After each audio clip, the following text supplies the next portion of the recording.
Bilangan 3. Anak-anak Harun. Inilah keluarga Harun dan Musa pada waktu Tuhan berbicara kepada Musa di atas gunung Sinai. Harun mempunyai 4 anak laki-laki, Nadab yang sulung, kemudian Abihu, Eleazar, dan Itamar. Mereka ditabiskan menjadi imam dengan upacara penuangan minyak di atas kepala.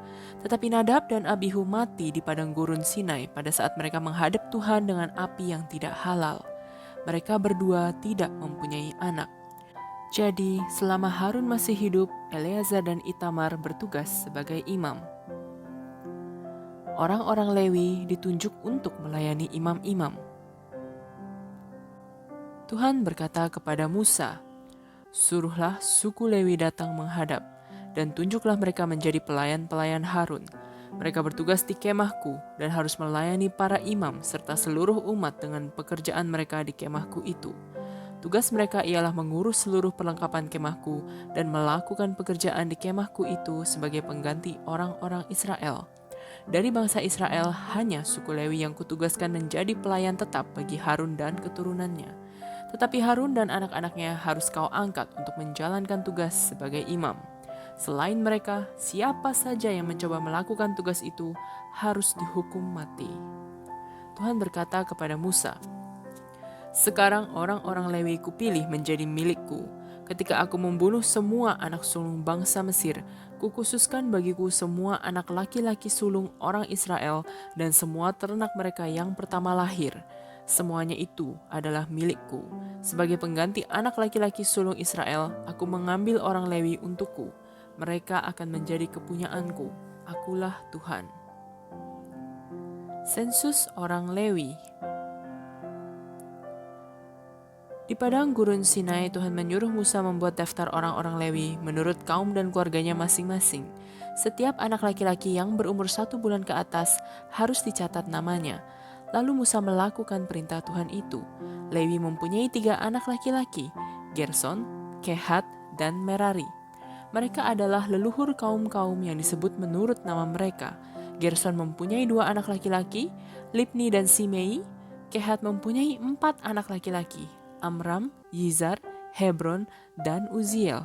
Merari mempunyai 2 anak laki-laki, Mahli dan Musi. Mereka itu leluhur dari keluarga-keluarga yang disebut menurut nama mereka. Kaum Gerson terdiri dari keluarga Libni dan keluarga Simei. Jumlah laki-laki kaum Gerson yang berumur 1 bulan ke atas yang tercatat adalah 7.500 orang. Eliasaf anak Lael mengepalai kaum itu. Dalam perkemahan bangsa Israel, kaum itu mengambil tempat di sebelah barat di belakang kemah Tuhan. Dalam mengurus kemah Tuhan, mereka bertanggung jawab atas kemah dan tutupnya, kain di pintu masuknya, layar pelataran yang mengelilingi kemah dan mesbah, dan tirai pintu pelataran itu. Mereka bertanggung jawab atas segala pekerjaan yang berhubungan dengan barang-barang itu. Kaum Kehat terdiri dari keluarga-keluarga Amram, Yizar, Hebron, dan Uziel. Laki-laki yang berumur 1 bulan ke atas dari kaum itu semuanya berjumlah 8.600 orang. Mereka bertugas mengurus barang-barang di kemah Tuhan. Elisafan anak Uziel mengepalai kaum itu. Di dalam perkemahan, kaum itu mengambil tempat di sebelah selatan kemah Tuhan. Mereka bertanggung jawab atas peti perjanjian, meja, kaki lampu, mesbah-mesbah, alat-alat yang dipakai para imam di ruang suci, dan tirai yang memisahkan ruang suci. Mereka bertanggung jawab atas segala pekerjaan yang berhubungan dengan barang-barang itu. Kepala suku Lewi adalah Eleazar, anak Harun. Ia mengawasi orang-orang yang bertugas di ruang suci. Kaum Merari terdiri dari keluarga Mahli dan keluarga Musi. Laki-laki yang berumur 1 bulan ke atas dari kaum itu semuanya berjumlah 6.200 orang. Zuriel anak Abihail mengepalai kaum itu. Di dalam perkemahan, kaum itu mengambil tempat di sebelah utara kemah Tuhan. Mereka bertanggung jawab atas rangka kemah itu, balok-baloknya, tiang-tiangnya, alasnya, dan semua perkakas serta segala pekerjaan yang berhubungan dengan barang-barang itu. Juga atas tiang-tiang, alas-alas, pasak-pasak, dan tali temali untuk pelataran luar. Di dalam perkemahan, Musa dan Harun serta anak-anaknya harus mengambil tempat di depan kemah Tuhan di sebelah timurnya. Mereka bertanggung jawab atas upacara ibadat untuk bangsa Israel di ruang suci. Selain mereka, siapa saja yang mencoba melakukan pekerjaan itu harus dihukum mati. Semua laki-laki dalam suku Lewi yang berumur 1 bulan ke atas yang didaftarkan Musa menurut kaumnya masing-masing atas perintah Tuhan, seluruhnya berjumlah 22.000 orang. Orang Lewi menjadi pengganti anak laki-laki sulung Israel. Tuhan berkata kepada Musa, "Semua anak laki-laki sulung Israel adalah kepunyaanku. Catatlah nama-nama mereka yang berumur 1 bulan ke atas. Tetapi sebagai ganti mereka, aku menyatakan semua orang Lewi menjadi milikku. Akulah Tuhan. Dan ternak orang Lewi pun kunyatakan menjadi pengganti semua binatang yang pertama lahir di antara ternak bangsa Israel." Musa melakukan apa yang diperintahkan Tuhan. Ia mencatat nama semua anak laki-laki sulung yang berumur 1 bulan ke atas. Mereka semua berjumlah 22.273 orang. Lalu Tuhan berkata kepada Musa, "Khususkanlah orang-orang Lewi untukku sebagai pengganti semua anak laki-laki sulung Israel, juga ternak orang Lewi sebagai pengganti ternak orang Israel. Karena anak-anak lelaki sulung Israel 273 orang lebih banyak dari jumlah orang-orang Lewi, maka yang kelebihan itu harus kamu tebus. Untuk setiap anak kamu harus membayar 5 uang perak menurut harga yang berlaku di kemahku. Berikan uang itu kepada Harun dan anak-anaknya." Musa melakukan perintah Tuhan itu. Ia mengambil 1.365 uang perak dan menyerahkannya kepada Harun dan anak-anaknya. Bilangan 4. Tugas orang Lewi dari kaum Kehat. Tuhan menyuruh Musa dan Harun mengadakan sensus orang Lewi dari kaum Kehat menurut keluarga masing-masing, lalu mencatat nama semua orang laki-laki yang berumur 30-50 tahun yang mampu melakukan wajib kerja di kemah Tuhan. Pekerjaan mereka ialah mengurus barang-barang yang maha suci. Tuhan memberi kepada Musa peraturan ini. Kalau sudah waktunya membongkar perkemahan, Harun dan anak-anaknya harus masuk ke kemah Tuhan, menurunkan tirai di depan peti perjanjian dan menutupi peti itu dengan kain itu. Sesudahnya mereka harus menutupinya lagi dengan sehelai kulit halus, lalu membentangkan sehelai kain biru di atasnya dan memasang kayu pengusung peti itu. Mereka harus membentangkan sehelai kain biru di atas meja tempat roti sajian untuk Tuhan, dan di atas meja itu harus mereka letakkan pinggan bagi tempat dupa, bagi tempat persembahan, dan kendi untuk persembahan air anggur. Roti sajian harus selalu ada di meja itu. Mereka harus menutupi semuanya itu dengan sehelai kain merah, lalu membentangkan sehelai kulit halus di atasnya dan memasang kayu pengusung meja itu.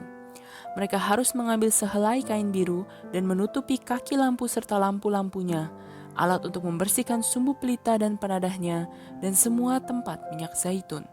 Kaki lampu dan seluruh perlengkapannya harus mereka bungkus dengan sehelai kulit halus, lalu menaruhnya di atas tempat pengusungan. Sesudah itu, mereka harus membentangkan sehelai kain biru di atas mesbah dari emas itu, dan menutupinya dengan sehelai kulit halus, lalu memasang kayu pengusung mesbah itu. Segala peralatan yang dipakai di dalam ruang suci harus mereka ambil dan bungkus dengan sehelai kain biru. Lalu mereka harus menutupinya dengan sehelai kulit halus dan menaruhnya di atas usungan. Mereka harus membersihkan mesbah itu dari abu, lalu membentangkan sehelai kain ungu di atasnya. Dan di atas itu harus mereka letakkan semua peralatan yang dipakai dalam ibadat pada mesbah itu: tempat api, garpu, penyodok, dan baskom. Lalu mereka harus menutupi semuanya itu dengan sehelai kulit halus dan memasang kayu pengusungnya. Tuhan berkata kepada Musa dan Harun, "Pada waktu kamu membongkar perkemahan, Harun dan anak-anaknya harus masuk ke dalam kemahku dan menutupi semua barang dan perlengkapan yang ada di situ. Baru sesudah itu orang-orang Kehat boleh datang untuk memikulnya. Tetapi mereka tak boleh melihat, mendekati, atau menyentuh benda-benda itu, karena sudah dikhususkan untukku. Kalau mereka melakukannya juga, mereka akan mati. Jadi supaya orang-orang Kehat itu jangan terhapus dari suku Lewi, Harun dan anak-anaknya harus menugaskan masing-masing di antara mereka apa yang harus mereka bawa. Itulah tugas orang Kehat pada waktu kemahku dipindahkan. Eleazar anak Harun bertanggung jawab atas seluruh kemahku, minyak lampu, dupa, kurban gandum untuk sajian tetap, minyak upacara, dan semua yang ada di dalam kemahku itu." Tugas orang Lewi dari kaum Gerson. Tuhan menyuruh Musa mengadakan sensus orang Lewi dari kaum Gerson menurut keluarga masing-masing. Musa harus mencatat nama semua orang laki-laki yang berumur 30 sampai 50 tahun yang mampu melakukan wajib kerja di kemah Tuhan. Mereka ditugaskan untuk mengangkut barang-barang ini.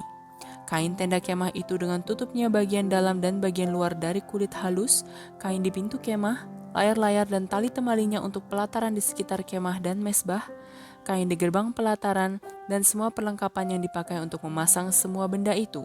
Mereka bertanggung jawab atas semua pekerjaan yang berhubungan dengan barang-barang itu.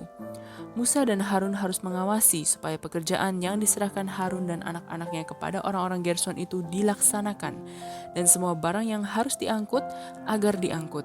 Itulah tugas orang-orang Gerson di dalam kemah. Tugas-tugas itu harus dilaksanakan di bawah pimpinan Itamar, anak Imam Harun. Tugas orang Lewi dari kaum Merari.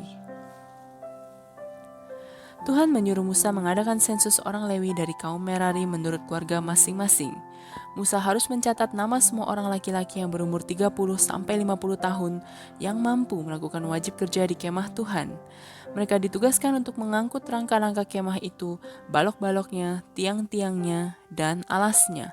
Juga tiang-tiang pelataran sekeliling kemah itu serta alasnya, patok-patoknya dan tali temalinya dengan segala perkakas yang diperlukan untuk menegakkannya. Setiap orang ditugaskan membawa barang-barang tertentu. Itulah tugas-tugas kaum Merari. Semua pekerjaan mereka di kemah Tuhan harus dilakukan di bawah pimpinan Itamar, anak Imam Harun. Sensus orang-orang Lewi. Sesuai dengan perintah Tuhan, Musa, Harun, dan para pemimpin umat mengadakan sensus dari ketiga kaum dalam suku Lewi, yaitu Kehat, Gerson, dan Merari. Mereka melakukan sensus itu keluarga demi keluarga. Mereka mencatat nama semua orang laki-laki yang berumur 30 sampai 50 tahun yang mampu melakukan tugas wajib kerja di kemah Tuhan. Inilah hasilnya. Kaum Kehat berjumlah 2.750 orang. Kaum Gerson berjumlah 2.630 orang. Kaum Merari berjumlah 3.200 orang. Seluruhnya kaum Lewi berjumlah 8.580 orang. Atas perintah Tuhan melalui Musa, setiap orang didaftarkan dan diberi tanggung jawabnya masing-masing atas apa yang harus dilayaninya atau apa yang harus dipikulnya.